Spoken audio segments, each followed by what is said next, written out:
Rules और principles के बाद हम थोड़ा सा इसके मेथड की बात कर लेते हैं कि एक्चुअली प्रेसी को एग्ज़ाम में करना आपने कैसे है। जब हम मेथड की बात करें तो इसमें दो मेथड्स यूजली कैंडिडेट्स यूज़ करते हैं। उसमें पहला मेथड को हम रफली कह लेते हैं डायरेक्ट मेथड। इसमें क्या होता है, ये मेथड मोस्टली वो कैंडिडेट्स यूज़ करते हैं जिनकी डिग्री या तो इंग्लिश लिटरेचर में होती है या इंग्लिश लैंग्वेज एंड लिंग्विस्टिक्स में होती है। They simply pick out the main ideas.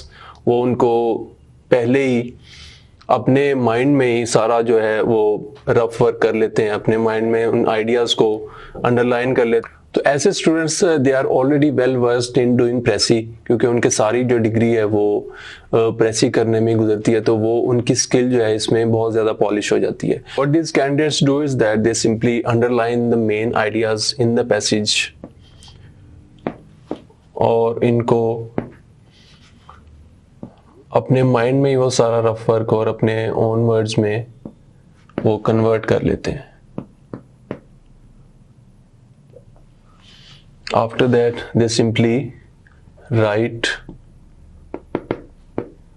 the précis। अब इसमें मसला ये है कि ये हर कोई इतना स्किलफुल नहीं होता, और दूसरी चीज़ ये कि मेरा मानना है कि एग्जामिनर आपके रफ वर्क को भी चेक करता है। इसमें कोई रफ वर्क नहीं होता, तो you simply underline the main ideas in the passage और उनको अपने वर्ड्स में आप एज अ फाइनल प्रेसी लिख देते हैं। अब ये इसमें टाइम तो आपका बच जाता है, लेकिन इसमें मोस्टली आपको at most you get only, अगर बहुत ज़्यादा भी दे तो आपको 8 से 10 मार्क्स वो अवॉर्ड कर देगा। I don't recommend this method. हम जिस मेथड की बात कर रहे हैं वो है ड्राफ्ट मेथड। इसमें you make 1 or 2 or 3 drafts based on your skill and understanding of the passage।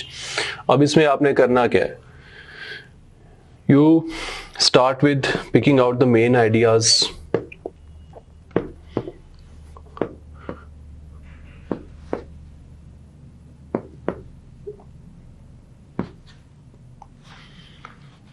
and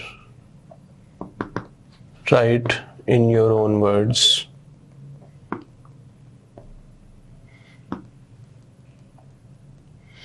आप सारे आइडियाज़ को अंडरलाइन कर लेते हैं और उनको अपने वर्ड्स में लिखने की कोशिश करते हैं पीछे रफ वर्क में। जब आप उन सारे आइडियाज़ को लिख लेंगे, आपके पास सारे आइडियाज़ आ जाएंगे, तो आपके पास एक आपका फर्स्ट ड्राफ्ट आपके पास आ जाएगा। उसके बाद सेकंड ड्राफ्ट आपका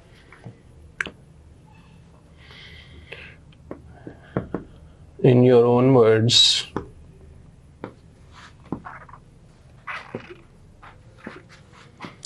try to write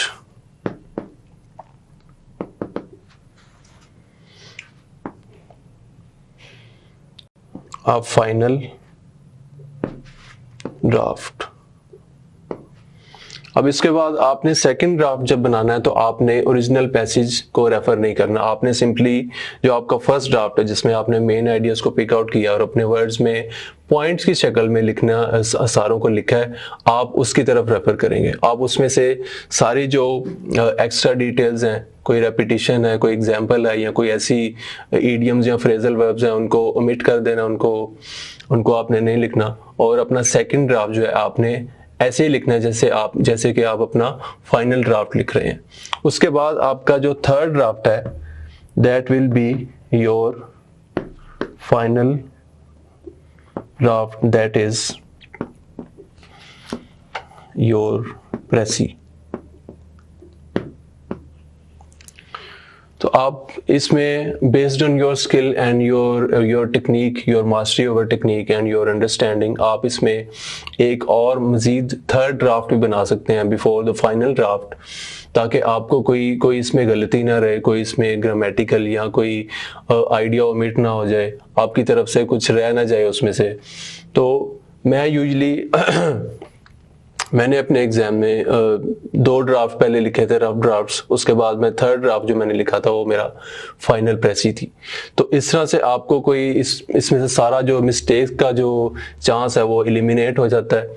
और इस सबसे पहले ड्राफ्ट मेथड से भी पहले आपने एक चीज़ क्या करनी है, आपने टाइटल भी साथ ही सोच लेना है। अब टाइटल, आप अपने ड्राफ्ट, कोई भी ड्राफ्ट लिखने से पहले जब आप अपना टाइटल डिसाइड कर लेंगे, आपका टाइटल जो है वो it should be based on your main idea और थीम,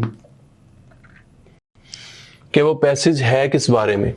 आप जो मेन थीम है पैसेज की, वो आप कैसे आइडेंटिफाई करेंगे कि जो ऑथर है वो घूम घूम के एक ही बारे में बात करेगा। वो या तो अगर उसने कोई अपनी सफ़र की रुदात लिखी है तो वो किसी एक टेंपल के बारे में बात करेगा, या किसी टाउन के बारे में उसने लिखी होगी, या बर्ट्रैंड रसल के मोस्टली पैसेजेस आते हैं उसमें उसने लेजीनेस के बारे में बात की होगी, या एजुकेशन के बारे में बात की होगी, फेम के बारे में बात की होगी। तो वो एक वर्ड होगा जो सारे पैसेज की थीम को डिफाइन करेगा।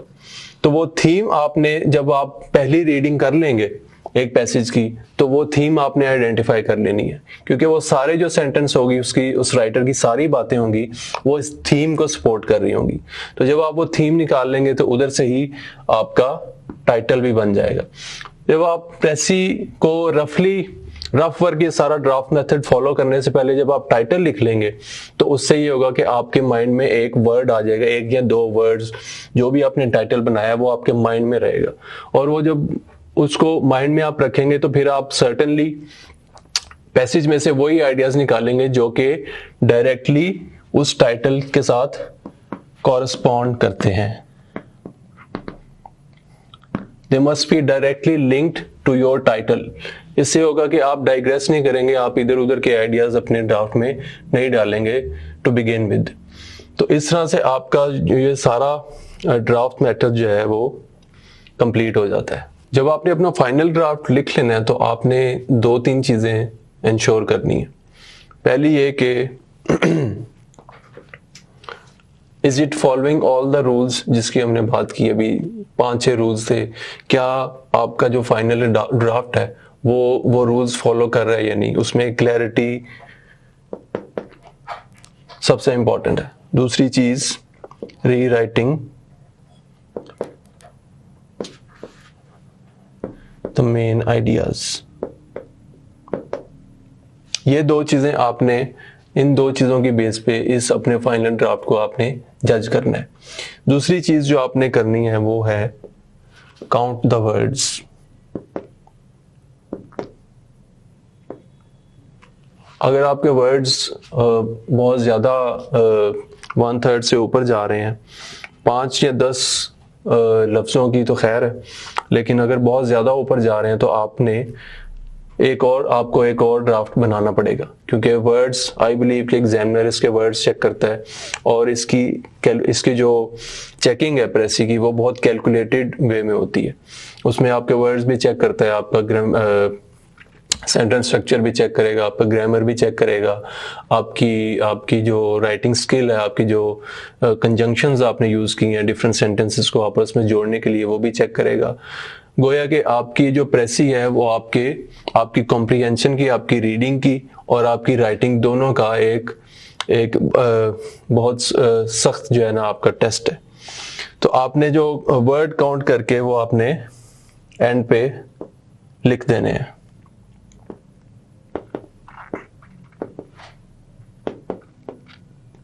एग्जामिनर को फैसिलिटेट करने के लिए। तो आप वर्ड काउंट लिख के आप एक दफ़ा फिर जो है वो अपने सारे पैसेज को पढ़ें, उसको वो सारे रूल्स की बिना पे उसको जज करें और फिर आप जो है अपने अगले क्वेश्चन पे जाएं। अब हम अगले लेक्चर में एक प्रेसी को प्रैक्टिस करेंगे और इस सारे मेथड को और इन सारे रूल्स को फॉलो करेंगे और देखेंगे कि एक प्रेसी को एग्जाम में किस तरह सॉल्व